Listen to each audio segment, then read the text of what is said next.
All right, now that it's post All-Star game, a lot of you are wondering, is Russell Westbrook going to repeat what he's done the last 2 years?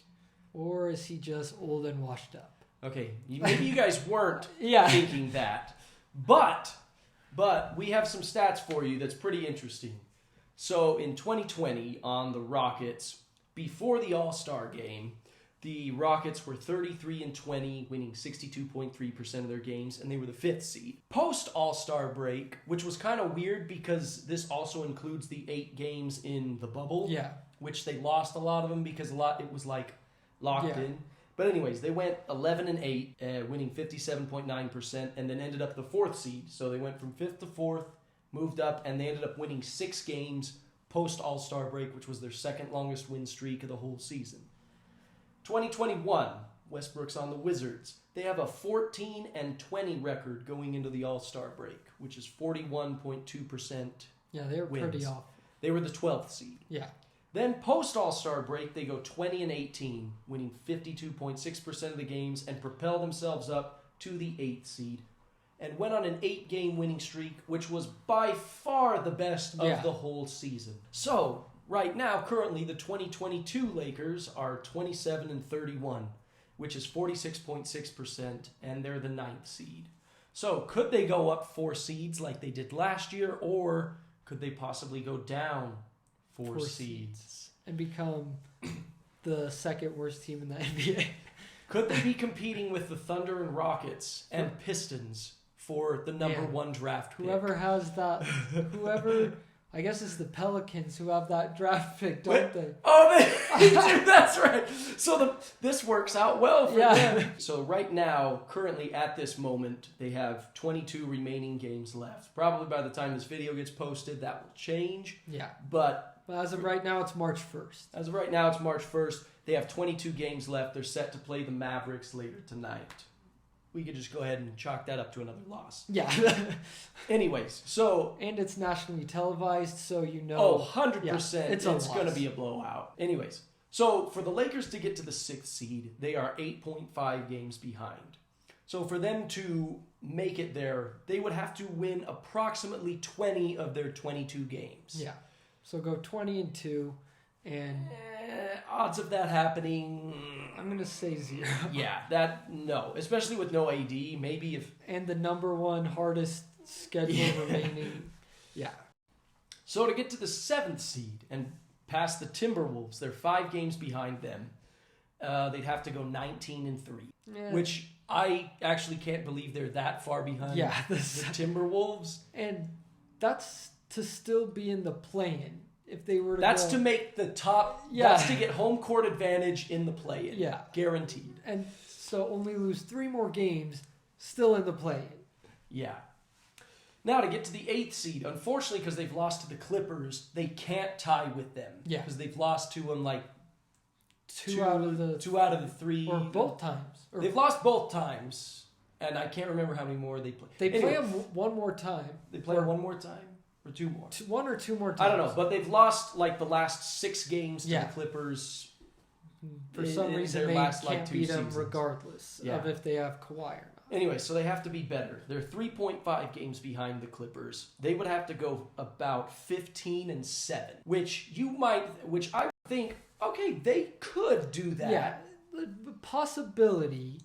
But if they had AD, if it was like clicking. Yeah, if they were already gelling and everything was going their way, 15-7 is realistic if they were playing to their full potential. I mean, it's like 66%. So exactly. Like that. If they were playing to their full potential and had AD, that might be a possibility. But neither of those are the case. Now, these are the things that are more likely to happen. So right now, the 10th and 11th seed are tied at 2.5 games behind the Lakers. Yeah.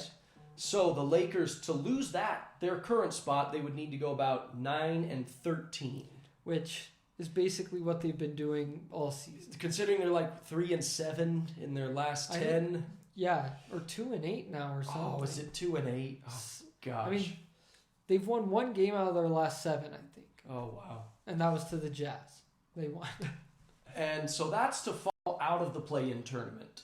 And then to get the 12th seed or lower, they're 4 games ahead of the 12th seed, and to finish there, they'd have to go about 7-15, which honestly is They could probably likely. easily fall out of the tournament altogether.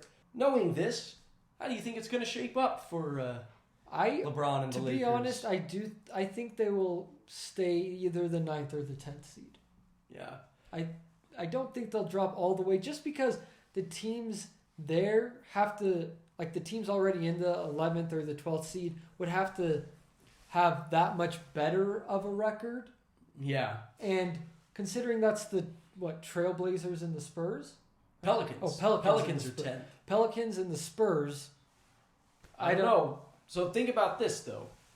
Because the Pelicans have C.J. McCollum now, who is playing out of his mind, and Brandon Ingram's healthy. I could see the Pelicans taking the 9th seed and the Lakers finishing 10th. I could see that, too.